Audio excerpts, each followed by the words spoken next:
meu espaço ao vereador Sandro Fantinel, em devolução ao grande expediente que ele me cedeu na semana passada. Vereador Sandro Fantinel, da tribuna.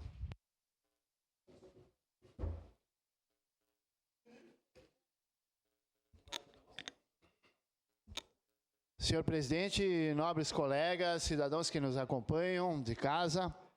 Hoje, por incrível que pareça, vereador Libardi, eu venho aqui filosofar. Então, fazendo uma análise mais profunda de todas as questões. E eu sei que tem alguns colegas aqui que vão dizer assim, bah, mas esse vereador ali, em vez de se preocupar com a cidade, ele fica só falando das questões do país. Ora, eu faço uma pergunta para aqueles que falam isso. Você tem uma carreta, é uma analogia bem fácil, vereador Lucas, para entender. Você tem uma carroça e tem os cavalos que puxam. Estraga, a roda da carroça está estragada e os cavalos estão morrendo. Você trata quem primeiro?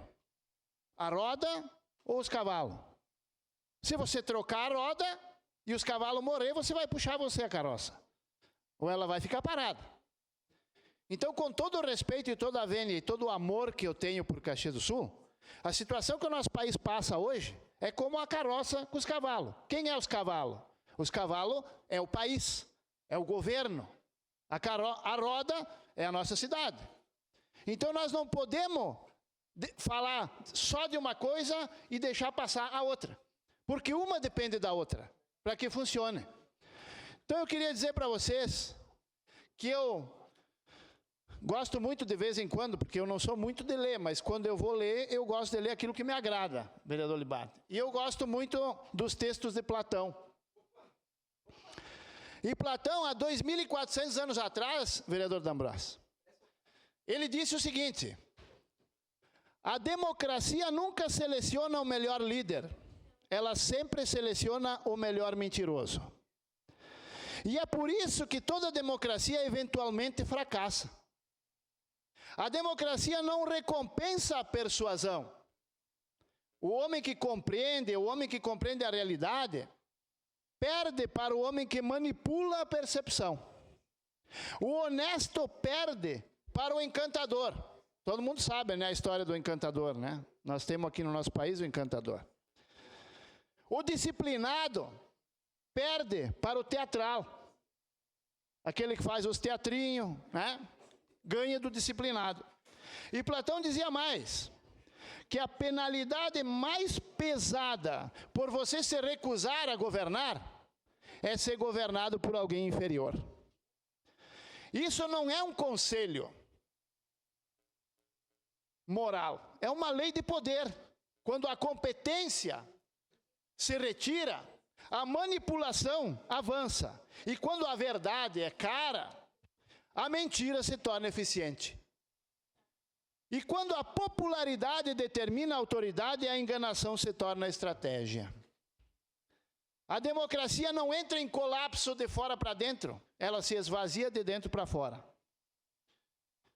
E então, quando finalmente as mentiras abalam o sistema, o fim é previsível. O povo não resiste à tirania, ele a implora.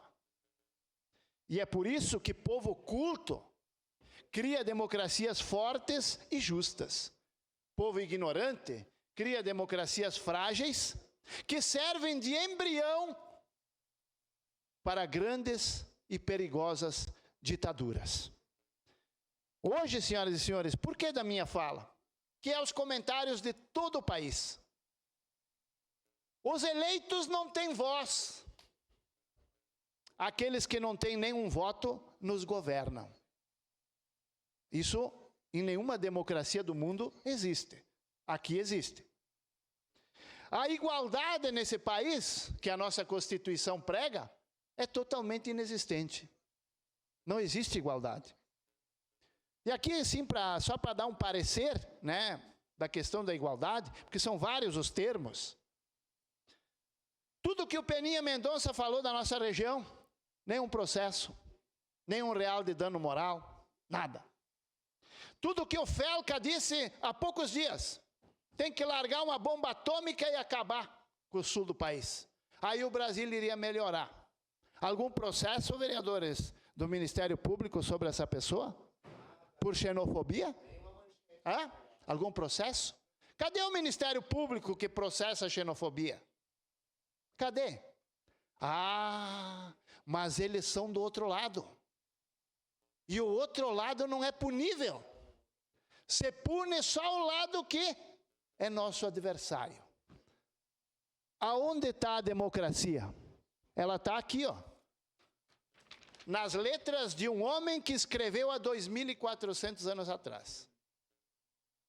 Essa é a democracia que nós estamos vivendo. A democracia frágil, que tem tudo para ser embrião de uma ditadura. Ditadura essa que já está existindo nesse país. Porque quando a gente só pune um lado que era e o outro quando era não é punido, não é mais democracia. É ditadura. Temos vários e vários exemplos Brasil afora. Onde um juiz está sendo processado por um crime e ele mesmo se absolve.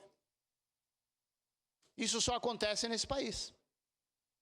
Porque lá fora, nós somos motivo de riso e chacota.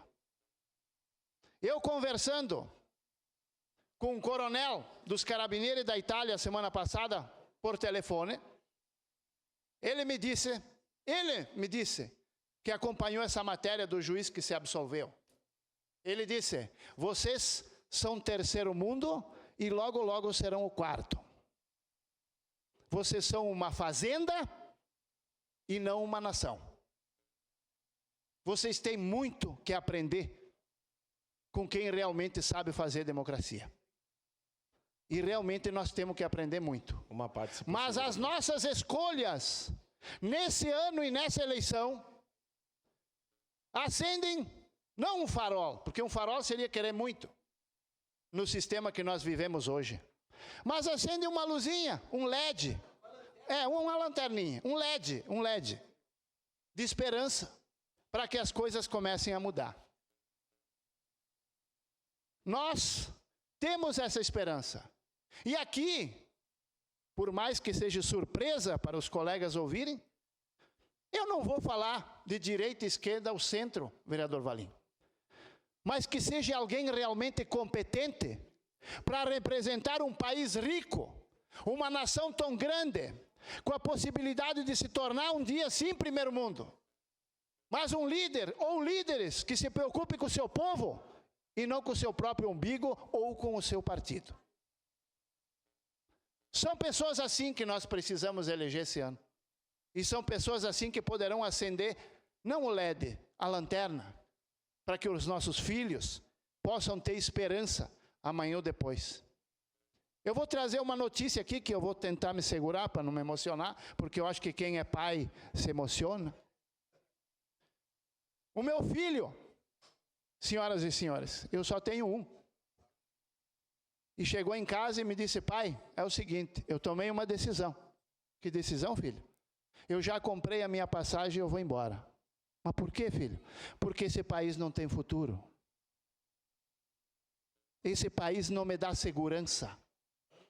Eu quero ser alguém na vida. Eu quero me formar.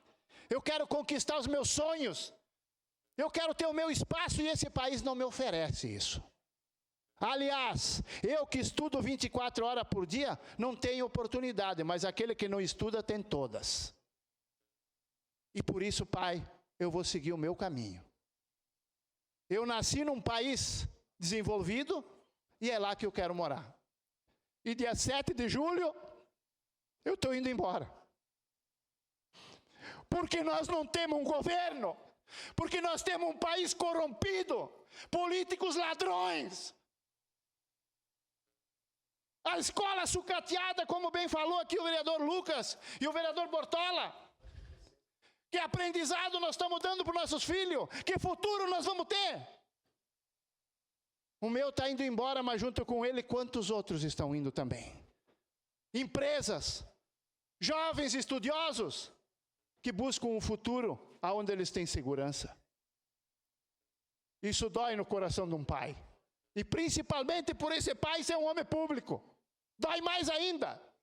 Porque parece que eu não estou fazendo o meu dever. Vamos junto, minha gente, sem olhar para partido.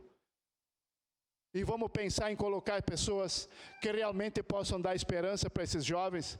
Para que outros pais, amanhã ou depois, não venham aqui chorar, como eu estou fazendo. Obrigado, senhor presidente. Em declaração de líder, a bancada do